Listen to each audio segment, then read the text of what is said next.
Picture this for a moment. 9 settlements liberated in just 1 week. More than 460 square kilometers of Russian-occupied territory retaken in barely 5 weeks. And for the first time since Ukraine launched the Kursk offensive in August 2024, the balance of momentum has flipped. Ukraine is now gaining territory faster than Russia can capture it. This is not speculation. This is not propaganda. This is what is unfolding right now on the southeastern front of the war in Ukraine.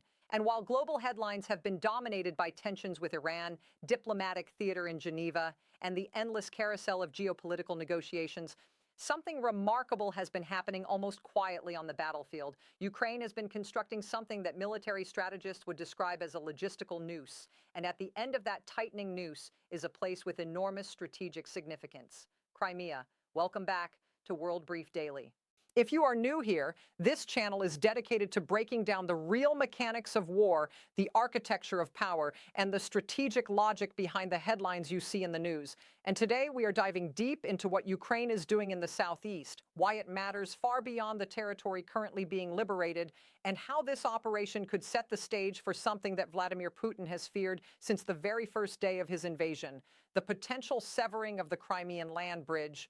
Stick with us, because this story connects strategic dots that most coverage simply does not connect. And if you haven't subscribed yet, now would be the perfect time. Hit that subscribe button and turn on notifications so you never miss a breakdown like this. Now let's begin with the ground truth. Before we talk about Crimea, before we talk about strategy and logistics, we need to understand what Ukraine is actually doing right now on the battlefield.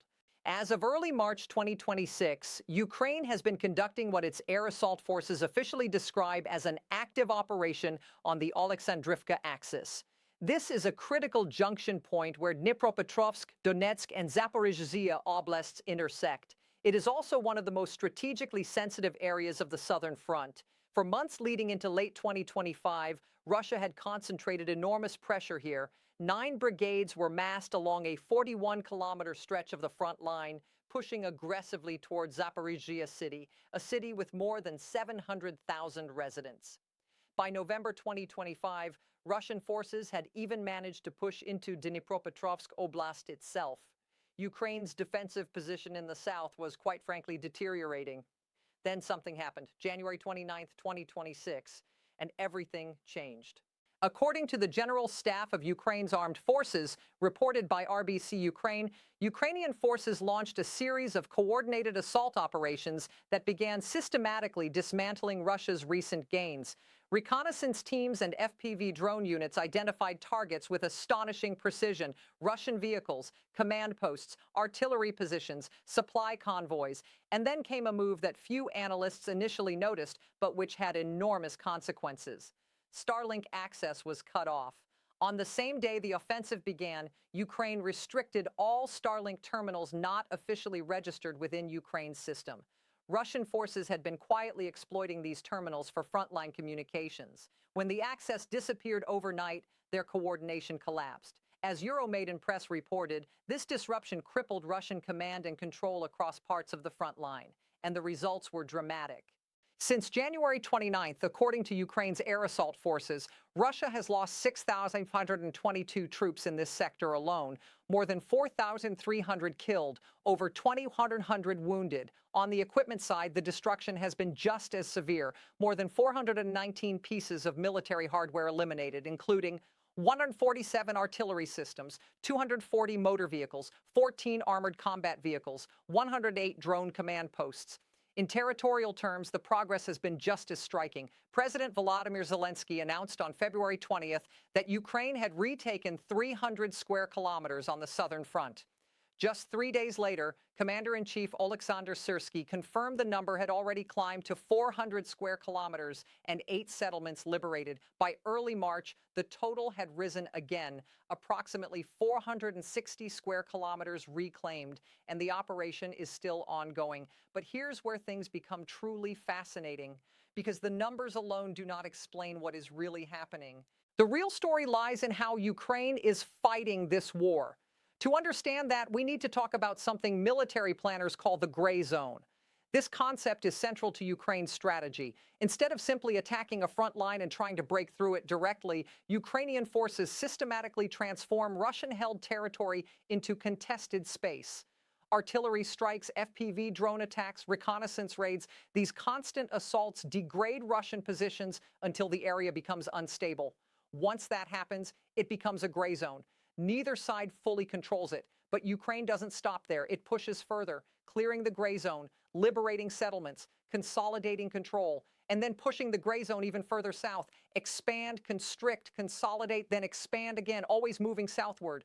These gray zones often extend 10 kilometers behind the official front lines, turning Russian supply routes into lethal corridors where vehicles and troops are constantly exposed to drone attacks. According to Sky News, the success of Ukraine's southern operations is rooted in something known as network-centric warfare.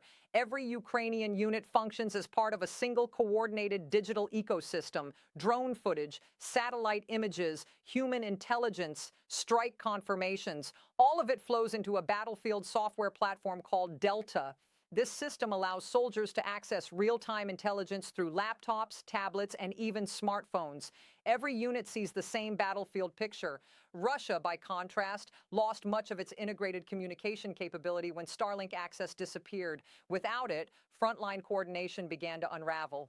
The result was tactical chaos, and operational failures soon followed. Now step back and look at the larger strategic picture, because everything we've just discussed leads to one place, Tokmak. And beyond Tokmak, Melitopol. These two cities form the backbone of Russia's southern logistics network.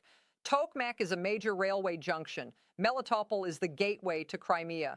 As defense analyst David Axe wrote in Forbes, control of Tokmak effectively controls the roads leading to Melitopol. And control of Melitopol means control of the Crimean land bridge. That land bridge is Russia's most important supply artery in southern Ukraine. Everything flows through it: fuel, ammunition, food, reinforcements. Without it, Russian forces in the south become increasingly difficult to sustain. And this is why Crimea sits at the center of Ukraine's long-term strategy. Crimea is not just symbolic. It is a launch platform for missile strikes, a naval logistics hub, and one of the Kremlin's most valuable military assets in the Black Sea. But if Ukraine gains fire control over the land bridge leading into Crimea, the entire structure begins to unravel. Russian supply lines weaken, military operations become harder to sustain, and Crimea itself becomes a strategic liability instead of a strategic advantage. Meanwhile, Russia faces another growing problem: manpower. According to the Center for Strategic and International Studies, Russian forces have suffered roughly 1.2 million casualties since the full-scale invasion began in 2022. In 2025 alone, losses were estimated at 415,000 soldiers. That's about 35,000 casualties every month. And in January 2026, Russia reportedly lost 31,700 troops, more than it recruited during the same period. That means Russia is now losing soldiers faster than it can replace them, and the quality of replacements is declining. Reports indicate recruits are being sourced from over 120 countries, including Cuba, Ghana, Kenya, and North Korea, alongside prisoners and individuals facing criminal charges. The manpower crisis is no longer theoretical. It is already happening, and that reality forms the backdrop for Ukraine's southeastern push. Every Russian unit destroyed in this sector is a unit that cannot be deployed somewhere else. And that brings us back to Crimea, because what we are witnessing is not just a counterattack. It is the deliberate construction of a strategic trap. Every settlement liberated in the southeast moves Ukraine closer to Tokmak. Every step toward Tokmak brings Ukraine closer to Melitopol, and every step toward Melitopol brings Ukraine closer to fire control over the Crimean land bridge. It will not happen overnight. Russian defensive positions remain formidable. The Kremlin cannot afford to lose this corridor, but the momentum on the southern front has shifted. For the first time in many months, Ukraine holds the initiative, and if that initiative continues to build, the consequences for Russia's southern war effort could be profound.